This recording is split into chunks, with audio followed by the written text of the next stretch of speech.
Hello friends, welcome back to కుడస్ kitchen. ఈరోజు వీడియోలో సర్వప్ప అంటే ఏంటి, కారం రొట్టె అంటే ఏంటి, ఈ రెండింటి మధ్య డిఫరెన్సెస్ ఏంటివి అనేవి ఎక్స్ప్లెయిన్ చేస్తూ ఉండబోతుంది ఈ వీడియో. స్కిప్ చేయకుండా చూడండి. అలాగే ఇండక్షన్ స్టవ్ మీద ఏ విధంగా ఈ రెండింటిని చేసుకోవాలో చూద్దాం. ముందుగా ఒక మిక్సింగ్ బౌల్ని తీసుకొని అందులో 1 కప్పు బియ్య పిండిని తీసుకుంటున్నాను. అలాగే సన్నగా కట్ చేసిన కరివేపాకు, అలాగే 1 టేబుల్ స్పూన్ చనా దాల్ని మైక్రోవేవ్లో 1 నిమిషం పాటు కుక్ చేసి నీళ్లు డ్రైన్ చేసిన తర్వాత దీంట్లో యాడ్ చేస్తున్నాను. అలాగే 1 టేబుల్ స్పూన్ సెసమే సీడ్స్, అలాగే 1 టీ స్పూన్ కారం, మీరు కావాలంటే పచ్చికారాన్ని కూడా వాడుకోవచ్చు. అలాగే తగినంత ఉప్పు. ఇది నేను 3/4 టీ స్పూన్ పట్టిందండి మొత్తం రెసిపీకి. ఇప్పుడైతే 1/2 టీ స్పూన్ వాడుతున్నాను.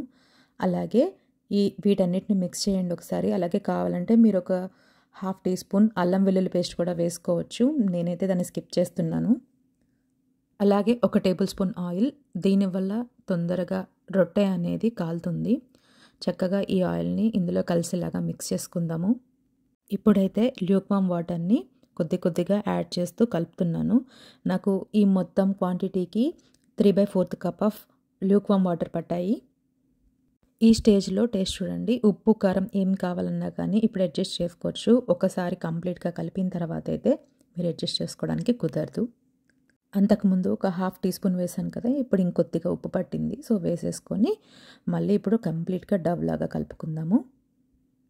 అయితే ఈ పిండి మరీ గట్టిగా ఉండకూడదు, అలాగని లూజ్గా కూడా ఉండకూడదు. ఈ విధంగా కలిపిన పిండిని పక్కకు పెట్టుకొని ఇప్పుడు ఒక క్యాస్ట్ ఐరన్ ప్యాన్ని తీసుకుందాము. సో ఈ సర్వప్పకి ఖచ్చితంగా క్యాస్ట్ ఐరన్ ప్యాన్ని కానీ లేకపోతే అల్యూమినియం ప్యాన్ని కానీ యూస్ చేయాలి.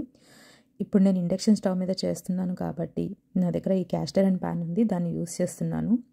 ముందుగా 1 టేబుల్ స్పూన్ ఆయిల్ని అయితే నేను దీన్ని స్ప్రెడ్ చేస్తున్నానండి. ఇప్పుడు ఒక చిన్న బియ్య పిండి ముద్ద తీసుకొని దీన్ని ఈ విధంగా వీడియోలో చూపించిన విధంగా స్ప్రెడ్ చేస్తూ వెళ్ళండి.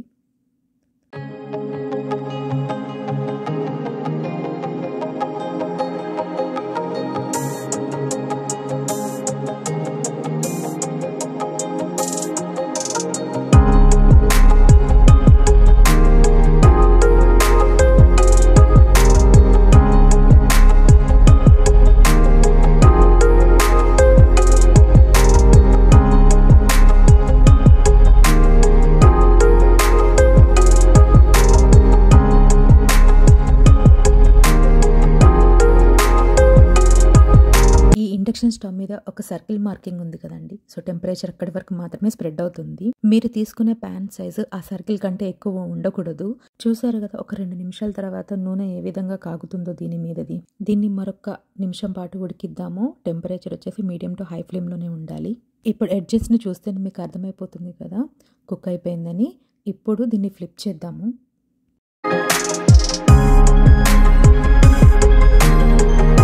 చేసిన తర్వాత మరొక నిమిషం పాటు మీడియం టు హై ఫ్లేమ్లో దీన్ని కుక్ చేసుకొని ఇంకా ప్లేట్లోకి సర్వ్ చేసేయడమే.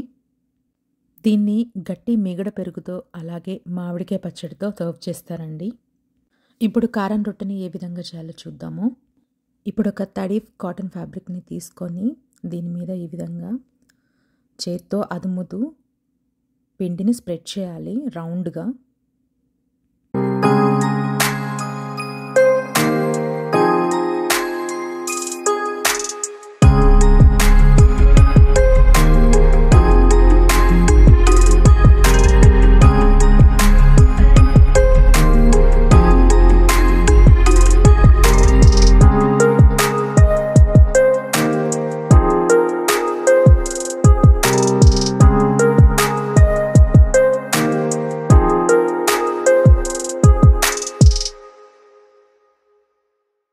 సర్వప్ అంటే ఎడ్జెస్ ఉండే ఒక కుకింగ్ ప్యాన్ని తీసుకోవాలి.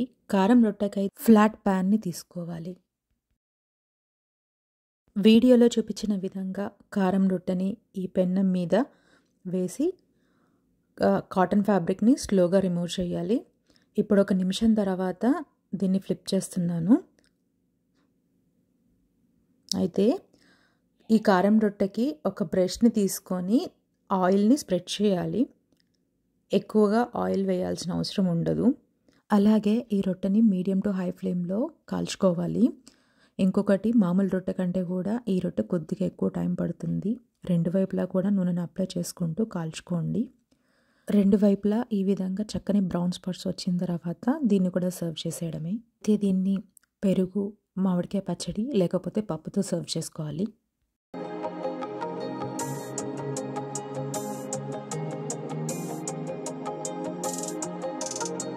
ఇప్పుడు అర్థమైంది కదా సర్వప్ప అంటే ఏంది, అలాగే కారం రొట్టె అంటే ఏంది అనేది. తెలంగాణ స్టైల్ ఈ సర్వప్ప కారం రొట్టె రెసిపీలు కనుక మీకు నచ్చినట్లయితే ఈ వీడియోని లైక్ చేయండి, మీ ఫ్రెండ్స్తో షేర్ చేయండి. అలాగే ఇలాంటి మరిన్ని రెసిపీస్ కోసం నా ఛానల్కి సబ్స్క్రైబ్ చేసుకోండి.